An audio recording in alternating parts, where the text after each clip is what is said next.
In our lifetime alone, we've seen a huge shift in the Earth's climate, from record heat waves, rising sea levels, more severe weather, increased wildfires. It can feel like the world is becoming a scarier place by the minute.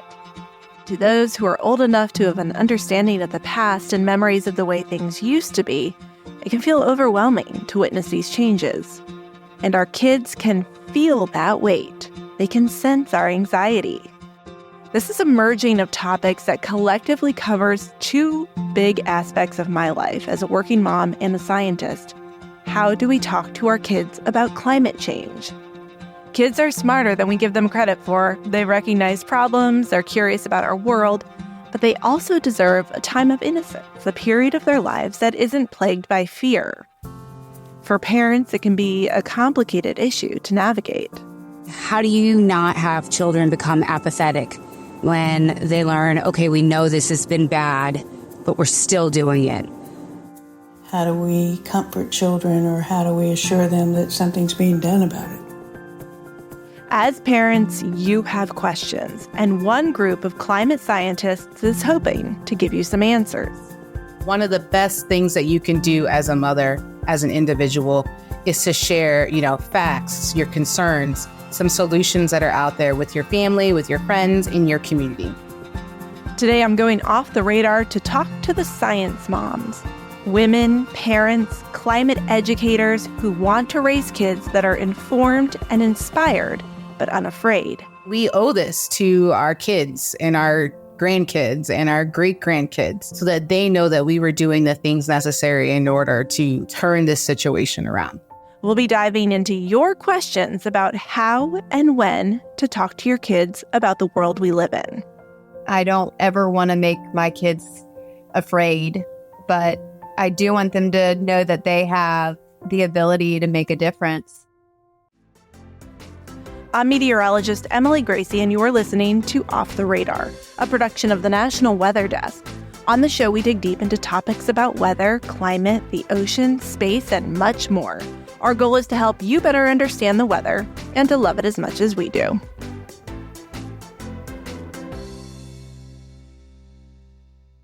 There's more to imagine when you listen, so let your imagination soar with Audible. Audible has audio titles from every genre that will inspire you to imagine new worlds, possibilities, and ways of thinking. As an Audible member, you get to choose one title a month to keep from their entire catalog. Enjoy an exciting reawakening of a beloved classic with the Audible original David Copperfield by Charles Dickens, produced by Academy Award-winning director Sam Mendes, starring Ncuti Gatwa, Helena Bonham Carter, and Theo James. This adaptation breathes new life into a familiar tale. New members can try Audible free for 30 days. Visit audible.com/imagine or text IMAGINE to 500-500. That's audible.com/imagine or text IMAGINE to 500-500. Dr. Melissa Burt, I am so excited to talk to you today, and this is a topic that's so important, perhaps even more than I realized, because and I'll get into it in a little bit. I put out this call to moms to ask questions about climate change and was just overwhelmed with the response. So we'll get into that in a minute. But I want to talk about science moms first. It's kind of a simple term, but it encompasses so much more. Can you tell me what science moms is? Yeah, or who we are. Yeah. Well, first, thank you, Emily, for having me here today. I'm super excited to be here. But Science Moms. So we are a group of climate scientists and mothers who have really come together to educate and empower other moms around climate change.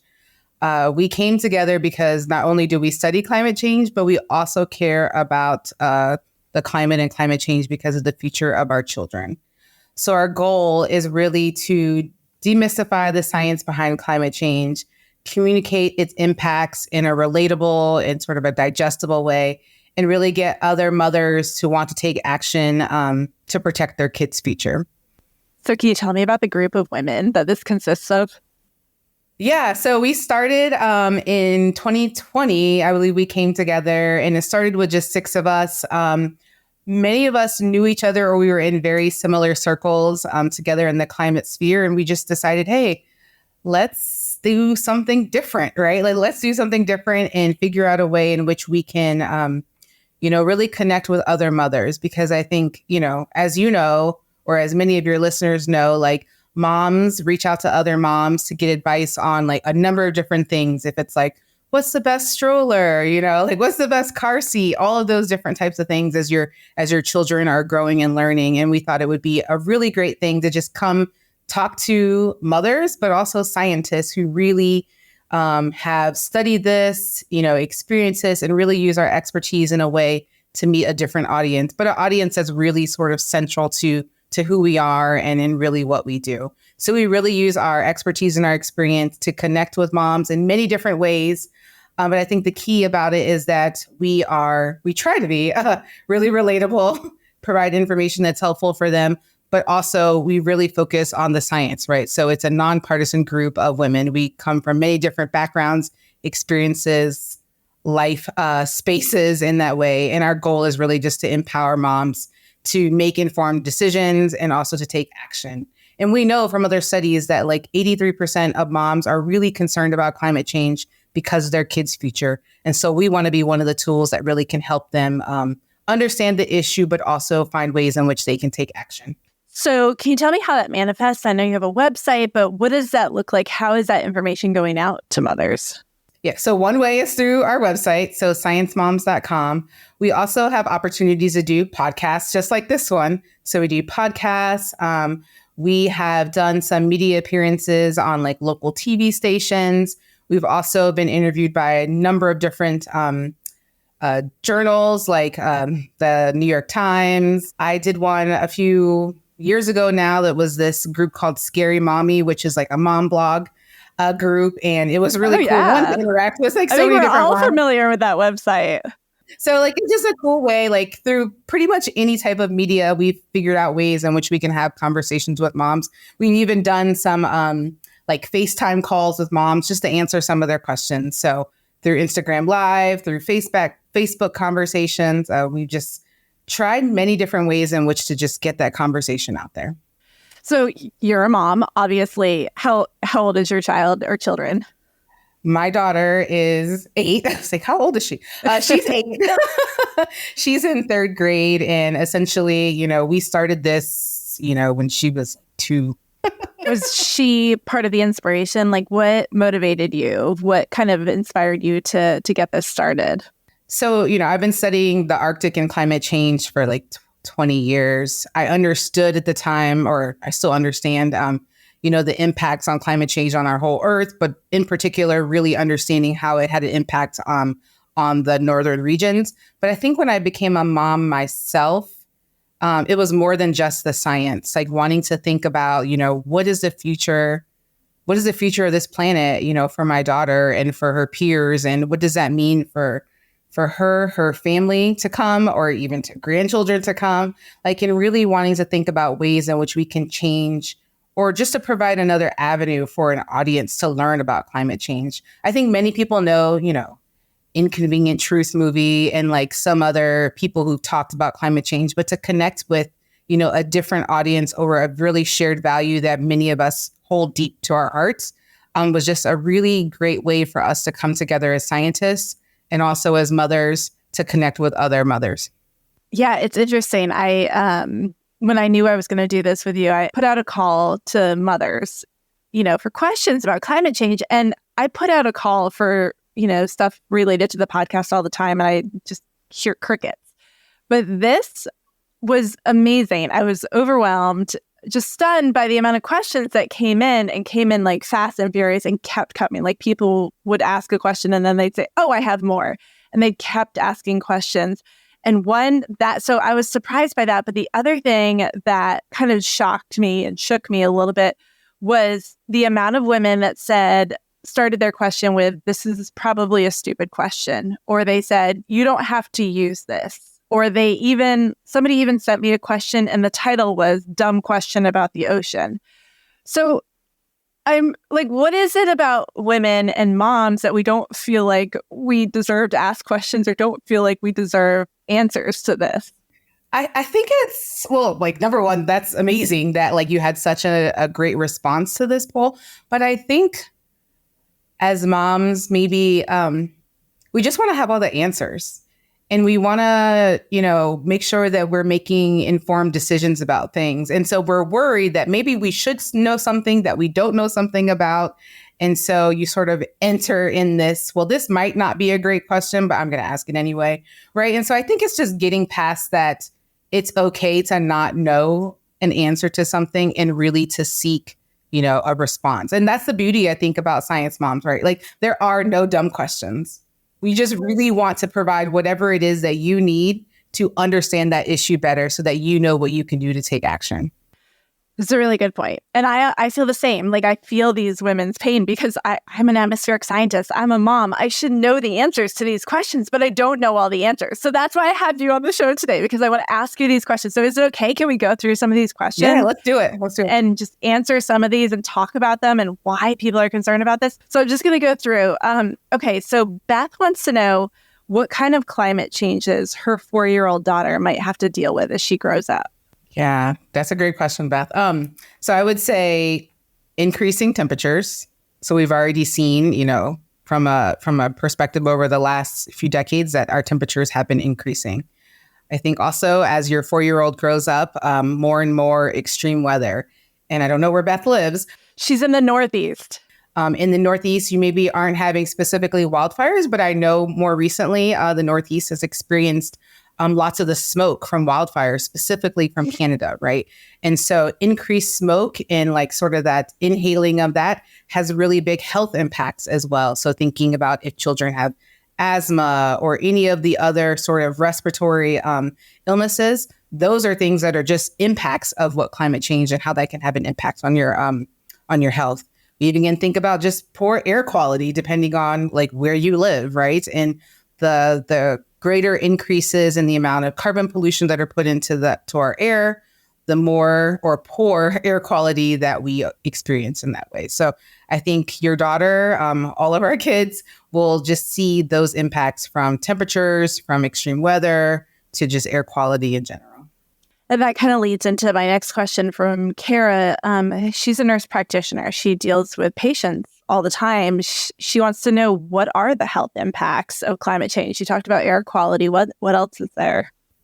Yeah, I think, from a health perspective, and I'll say I'm not a health professional at all. But what I will say, I think it comes down a lot to like our exposure, right? If it's our exposure to things like extreme heat, and we know that extreme heat impacts vulnerable communities more. So if that's either the elderly or younger populations, just that exposure or the presence of being in the extreme heat can be a difficult thing on your health. Also poor air quality, as I said, and as we have more and more, bad air pollution, it could lead to more respiratory issues. Even with our increased temperatures, right? The longer that warmer period is in existence, you could think about the more seasonal allergies that are out there. And, sometimes I suffer for seasonal allergies. I don't really want that to get worse. But those are all related to how it can impact our health. You also see things, as I spoke about, related to, the increased wildfires, which then also increase our exposure to smoke, which again has an impact on respiratory. So I like to think a lot about it from the lens that, like, if you already have some concerning health issues, many of those things can be exacerbated because of climate change. If that's heat, if that's air quality, you could even think about more increased storms, which lead to floods, which could lead to more sort of standing water in areas. And that leads opportunities for, more water or vector-borne illnesses due to contaminated water, things like that. Denver wants to know, who's responsible for tracking climate change? I think, there are concerns that people have about trusted resources. So who's tracking this? Who's in charge of understanding this? Well, I think there's a lot of people. There's also a lot of organizations, even just across the world. So here in the United States, we think of government agencies like the National Oceanic and Atmospheric Administration. You may know it as NOAA. They have a lot of scientists who work within their organizations that really seem to collect, analyze data in that way. We also have a number of like private companies who also do some work from a monitoring perspective as it relates to weather and also climate. So I think there's a diverse spectrum of individuals and organizations that are sort of responsible for that tracking and that monitoring that help here in the United States. As a mom who's very budget conscious, how will climate change affect our wallets? Yes. So I think it could be good or it could not be, right? So let's think about as this example, as our temperatures warm and maybe this is a question around like heating and cooling of your home. So let's say, right now you live in a place, your air conditioning bill is super, super high because it's just been hot. And, here in Colorado, we've already had over 90 some days, or maybe it was 60 some days of 90 degree temperatures, above 90 degrees temperatures. So the more and more you use your air conditioning, the more energy costs that are put out there and the more impact that it's having on your wallet. One of the things that we really like to talk about with Science Moms is maybe can you consider other alternatives for heating and cooling of your home? So you could consider something like a heat pump, which is sort of a air conditioning unit and heating system in one. But the good thing about heat pumps is that many states and also at the federal level are providing a number of different tax incentives or tax credits if you think about swapping out, whatever you currently use to something like that. So I think, if you stay, where we are right now and you continue to do the things that you currently are using, yes, that could have a really big increase in your pocket, but you could consider other opportunities where that could have a benefit where more money could be coming to you. That's just one example. Interesting. Okay. So there could be some incentives down the road. She wants to know also about food quality in the future. We know with increased temperatures and more warming that there will be changes in the growing seasons and growing places of many of maybe the foods in which we love or things that we care for. So we're probably seeing extensions of the growing season in different areas. And we could possibly also imagine having sort of shrinking of some of the growing seasons in places. I think a lot about, I'm from Maryland. I love crabs. Every single time I go back to the East Coast, I'm going to have some blue crabs. And we know that our ocean temperatures are also warming as, global climate change is actually happening. So there could be a benefit if the temperatures are warming. Blue crab populations are likely also growing in that space. But what we also can see because of things like ocean acidification, we're seeing changes to other species that may be in the ecosystem in the ocean. And that could have a direct impact on, the prey of blue crabs in general in that way. So I think, as climate changes, we're seeing increases in our warming of the oceans, which will have an impact on the seafood industry, seafood tourism on our coast. For the occasional meat eater, is it still best to choose chicken over beef due to the negative impacts that cattle farming has on our climate? Yeah, this question comes up a lot when we think about food. And I think, the way that I will say is these are like individual actions that people can choose to do. If you choose to, modify your dietary consumption because you think about, these animals in this way, I think that that's an individual action that you have to make a choice as to what you want to do. I would say broadly, from a climate change perspective, we understand that like these individual actions aren't the only things that need to happen to have a greater impact on climate change. So I really like to think about it from, yes, as an individual, you can make the choices that make the most sense for your family. And if that's beef or chicken or no meat at all, that's really great for you. But I think to solve the climate issue, we really need larger collective action. And I think that's where a lot of mothers feel overwhelmed and hopeless is that they don't feel like they can make a difference. They don't feel like doing this one thing that they have control over in their own home is going to make a difference. So can you give me maybe a few options for women to feel more empowered in their own homes? That's something, the most impactful things they can do individually to combat this. Yeah.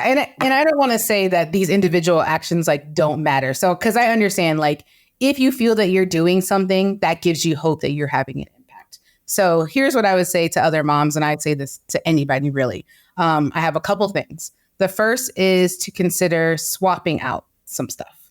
So you can swap out, polluting stuff for some clean things. All of that helps you save money, getting back to that financial question. So you could consider things like going electric for your cars, right? Swapping out, things that emit a lot of emissions, swapping that out for an electric car. If you can't do the electric car thing, you could think about ways in which you could electrify your home. So switching to electric stoves or electric appliances. The benefit of that is that there's a number of different tax credits as well that can really help, bring more money into your pockets by sort of being more efficient in the ways in which you're using energy. You could weatherize your home if you can do that, thinking about your doors, your windows, sort of upgrading some of those things. You can even work with your local energy companies or utility companies to think about what efforts are there. I think the other things, and some people are like, but I think that this is really important, is to really share information about climate change. Like one of the best things that you can do as a mother, as an individual, is to share, facts, your concerns, some solutions that are out there with your family, with your friends, in your community.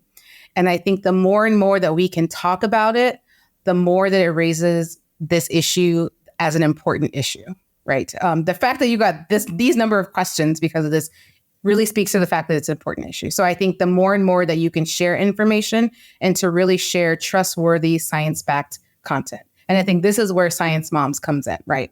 We have a number of different videos on our website that are entertaining. There's some really fun ones. There's also some ones that I think sort of pull at your heartstrings as to like why we have to do this, right?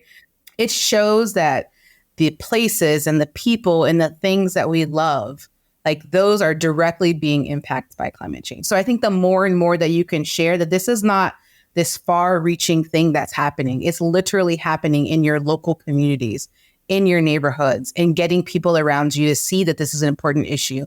I think for moms, like that's literally the most important thing you can do. I was talking with my neighbor, who's also a mom, at the bus stop, even just last year. And we had this conversation about, wildfires in Colorado. And she was like, yeah, I grew up here. We used to have like a really, a reasonable wildfire season. You knew that it happened. It was a healthy thing for the forest.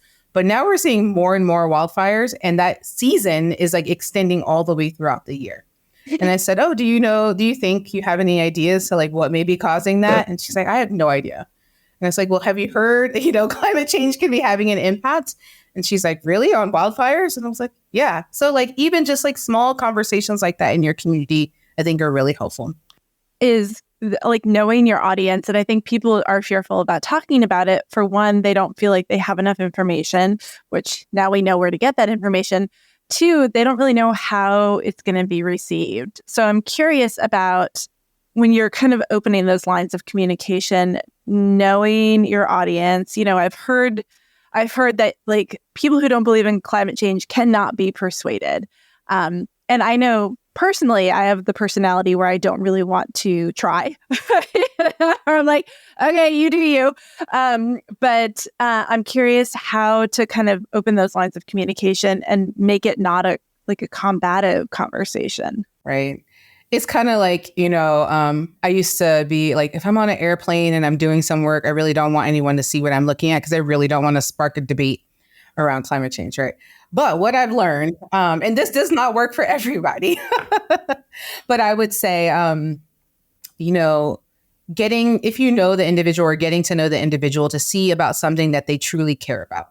So what is something that they truly value? For me, I'm talking about my kid, right? And so that's me connecting over a shared value of being a mom. But it could be, someone who loves to fish, right? And connecting with them over the fishing industry for as much as you could potentially talk about it. But then to talk about, how we know that, the oceans are changing, right? And so we can connect that to climate change in a way. So I think if there's ways in which you can have a conversation over another shared value that somebody has, then, 9 times out of 10, they're willing to like enter into the conversation. And I think for me, I just listen to people. People really just want to talk. So I'll just let them talk about whatever it is. And then I'll try to like come in and like enter in particular ways based off of just what they said, right? To think about how can I make that connection in a quick second as to how climate change connects with whatever value they may be speaking about. So I have a friend who moved to Maine from Charleston, South Carolina, and they had mentioned to us that part of the reason they were moving was because of the sea level rising. They truly believed, that the city of James Island would be completely submerged underwater in 5 years from now? Based on what I've learned and read and heard, it will take quite a lot longer than that. What do you think that time frame looks like, and how accurate or inaccurate is that guesstimate? I think it has been shown that, sea level has increased in Charleston over the last few decades. Now, will it be 5 years, 10 years, 15 years? I can't speak directly to that. But I think because this is an issue in many different coastal cities, specifically in these low-lying areas or even on an island, in that fact is that many cities have been thinking about it from a mitigation perspective. Like, what can we do in this coastal city to think about how we will adapt to climate change and sea level rise? So cities all across the U.S., we know that most of our populations actually live in the coastal communities of the United States, that they're working on things like improving drainage and also flood barriers for when storms do come through. They're seeking ways in which they can elevate roads, elevate bridges, and thinking about what is our true resiliency plans for these cities, because we don't want them to go away. We don't want them, to just go off the map, right? So really thinking about ways in which these cities can adapt. And I would say to all of your listeners to think about, maybe you should interrogate, the city of Charleston or other cities across the United States to say, what are you doing to mitigate and adapt because of sea level rise? And that's another way that you can have that conversation and share your concerns, right? If that's with your local government or city government in that way, to learn about the actions that they're taking to really combat this issue around climate change. I am just wondering how you start the process with young children, introducing them to climate change. So I always say that I don't think there is a specific age in which you can talk to children about climate change. You can talk to them whenever you are ready to talk about it. But what I think is really important, especially, as you have young children, is to really get them to have an appreciation of our planet. So as a preschooler, as a toddler, I was taking my daughter on walks, right? Exposing her to nature. And so on this walk or in this stroll, right, getting them to see, feel, listen to the nature that's around them, right? And you can have conversations of what is this like? What does this feel like? And you can start to have conversations about when we use our cars, it puts, really icky stuff into the air. That's called pollution, right? And the pollution is part of what makes the earth hotter. But mention to them, we have a responsibility to protect our planet. And getting them, even at this early age, to think about, what can you do to keep the planet healthy, to keep the planet clean, to keep the planet safe? And what can you do as a family in that way? So I think, getting really young children just to have an appreciation to be a better steward of the earth is a great way to introduce the topic around climate change. As they move into older ages, if it's elementary school, you could say, hey, have you heard anything about climate change at school, right? What do they know? I think parents are oftentimes scared to bring up the conversation because they're worried that they don't know the answers. So what I really try to get moms and parents to do is why don't you use this as an opportunity to learn together, right? We read a lot of books. So let's find a book. Let's read this book together and to really understand that issue, even just a little bit more, right?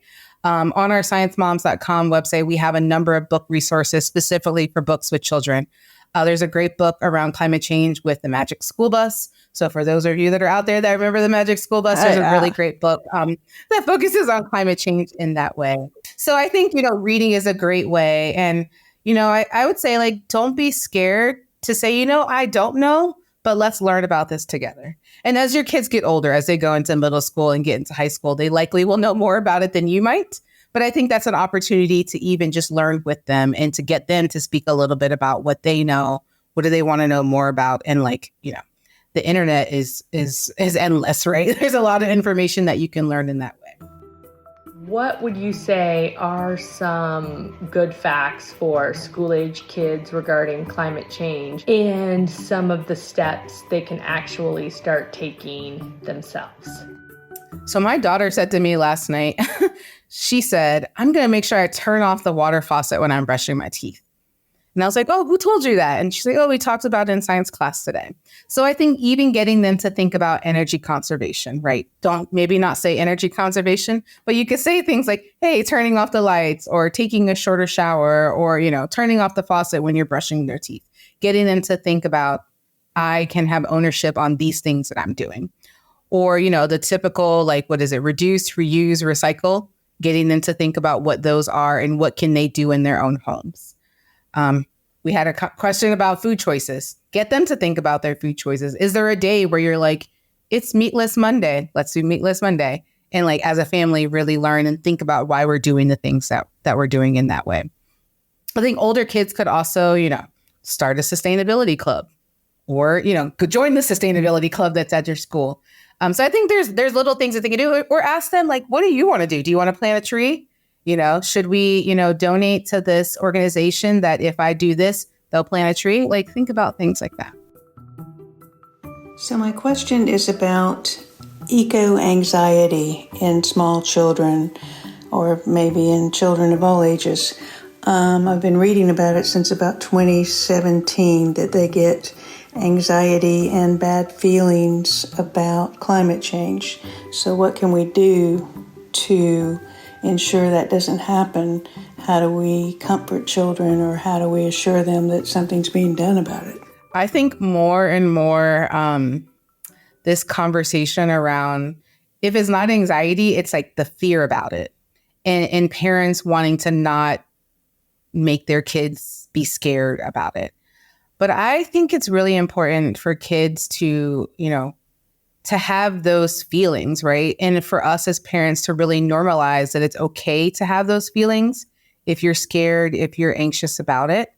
And the way that I sort of turn it around, and I don't know, I think that this helps, is to get, I think the best way to not feel scared about the issue or to have that fear is to do something to help. So it goes back to like, what can I do? So if you feel as though you're contributing to the larger problem or to help solve the larger problem, then you feel a little bit less scared or anxious. And I frame this all in this notion around hope. Like, I would hate for my daughter to say, Mom, you're an atmospheric scientist, you're a climate scientist, and you're doing nothing for this. And I was like, well, actually, I have science moms, plus other things too, right? And so just to like, I have the hope because I know that I'm doing the best that I can do. And by having conversations with you, with others around why we should be doing this and why we should talk about it, I feel like we are getting more and more and training more and more people to see about the importance of the issue, and getting them to like demand and ask, like, hey, what are you doing about this? Right? Hey, in my local community, like, what are your sustainability efforts? And are you thinking about how this will have an impact on our city and our community in the future? Somebody asked about school curriculum, and they were curious about why climate science is not part of school curriculum, or is it in some places, and we're just not aware of this? But I think it is a state-dependent thing. I think oftentimes, to me, it's just science, so I don't know why we're not talking about it. But I think there are a lot of sort of or maybe there aren't any guidelines from a school standard or science standards basis that speak about it. But, I've had a lot of conversations, even here in our local school district, around like, climate change is really about a change in energy that we're putting into the atmosphere. And we talk about energy all the time in science. We may not call it climate change, but we can talk about the topics maybe without saying the names. And many times schools and school boards are worried about the politics and the political issues that are out there, which is putting up a barrier as to why they don't want to talk about it.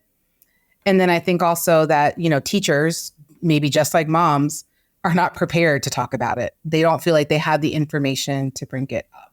But I think, again, there's a number of resources. If it's not directly happening in your children's classrooms, there are a number of climate change education resources that are online that you could start that conversation or have a group of conversations.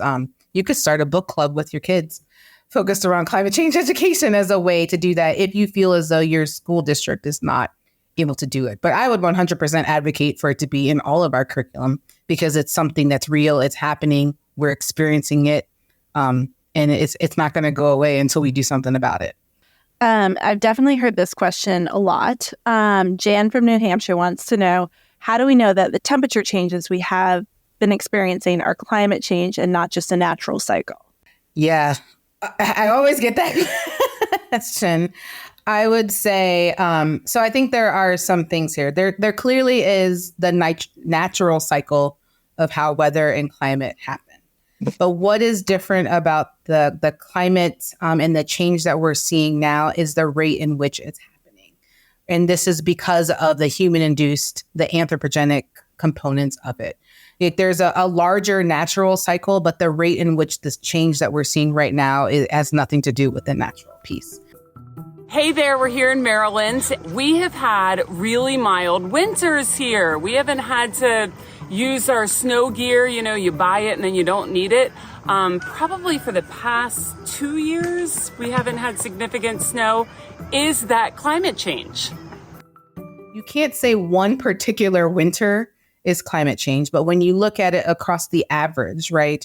Like, are the winters becoming warmer based off of a 30-year average or a 40-year average? We can say yes, right? And so we can link it in that way, but we can't say that a particular, day, week, month, season, winter is specifically climate change. You have to think about it over the long-term average. And I can see how, mixed messages are definitely an issue because, Climate Central is putting out all this information about their climate attribution science, and they pull up specific events. They pull up specific days and say this day was 90% more likely to be hot because of climate change. So this is why people get confused. Yeah, it's confusing. And I think, they're basing their shifts on a larger, average of things. But I think people hear at times what they want to hear. And so sometimes that can quickly turn into like, is this true information? Is this misinformation? Is this mixed messaging? What is it, right? And so, I just think it's important to say, this is based off of a larger, longer term average. And that's the difference really between like weather and climate. Yeah. And I think people tend to grasp on like a one loud voice that may voice a differing opinion. But can you give me kind of a brief overview of like general scientific consensus here? Yeah, like and so it's like 99% of scientists agree that climate change is happening. Right. The loud voices are that 1%. Right. But there is scientific consensus on the fact that like climate change is happening, and it's happening now, and it's impacting all the places that we love, all the things that we love in that way. So and I think it really comes to the notion that like the science behind climate change is actually pretty simple. As we continue to do things like burning fossil fuels, if that's from cars, other things like that, we are creating more and more carbon pollution into the atmosphere and into the earth, right? And you can think about it as there's this sort of heat trapping blanket that's around the earth. The more and more carbon pollution that we put into the air, the thicker and thicker that blanket is getting around the earth. And that is what is keeping the warming here on the earth.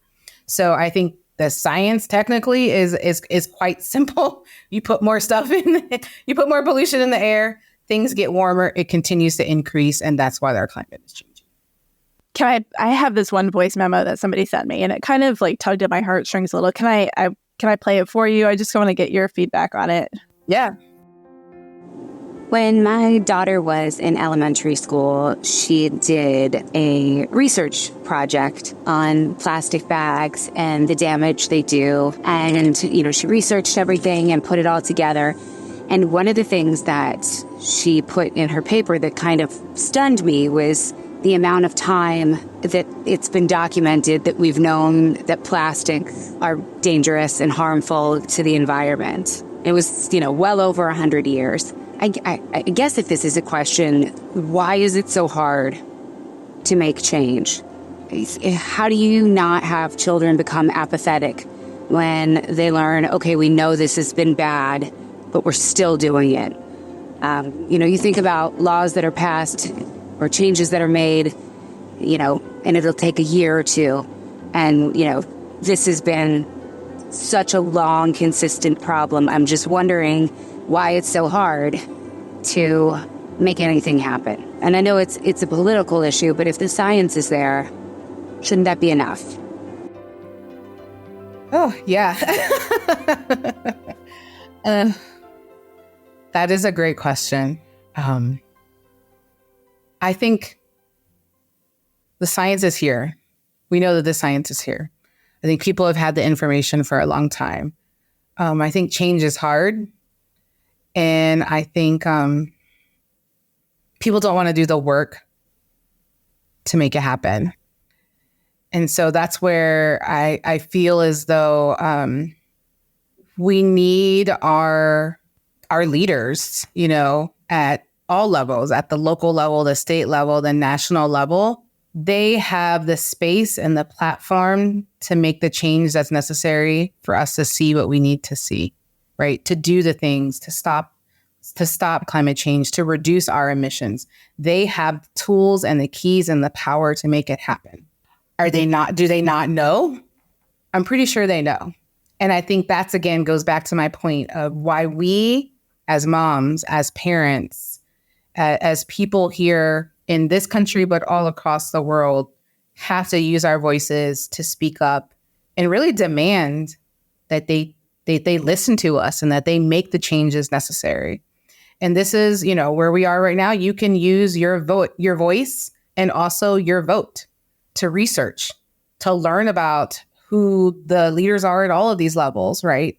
Ask them and demand for them to do something about it and to learn what are they interested in? What are the things that they are advocating for? And how does that align with, what you want to use your voice for?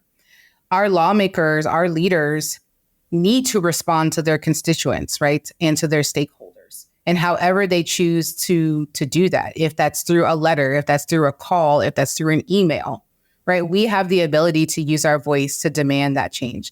And this is where it goes beyond just like our individual actions. We need at that upper level for them to make that change and to put policies in place and hold to it, that we can actually, make the change that we really want to see. And we owe this to our kids and our grandkids and our great grandkids so that they know that we were doing the things necessary in order to, turn this situation around.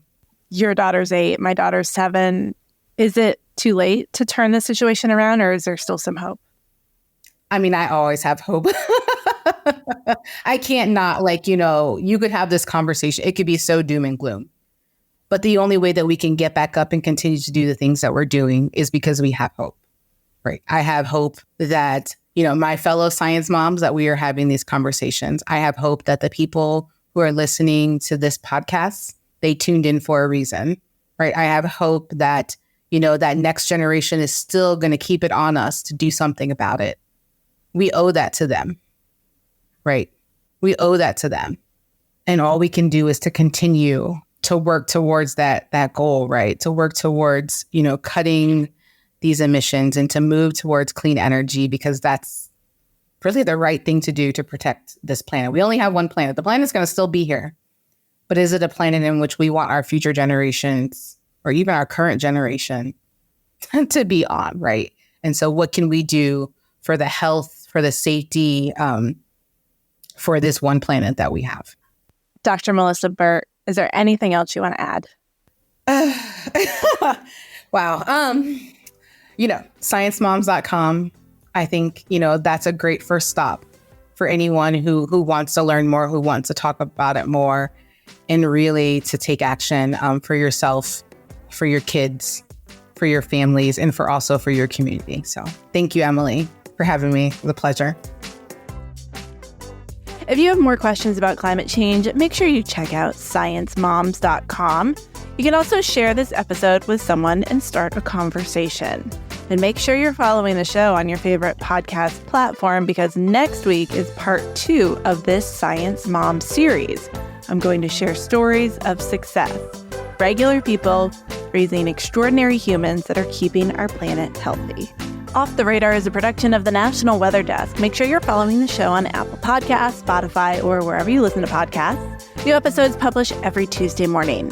You can also now listen to the show on YouTube. Just search the National Weather Desk and find it under the podcast tab. Thank you to all the moms that sent in their climate questions today: Beth, Val, Denver, Kara, Jana, Kelly, Cheryl, Allison, Nancy, Jan M, Jan W, and Megan. A huge thanks to Dr. Melissa Burt for answering all of those questions today and for being a guest on the show. A shout out to my associate producer, Brian Petras, for all of his help on this week's episode. For the National Weather Desk, I'm meteorologist Emily Gracie. Make it a great day.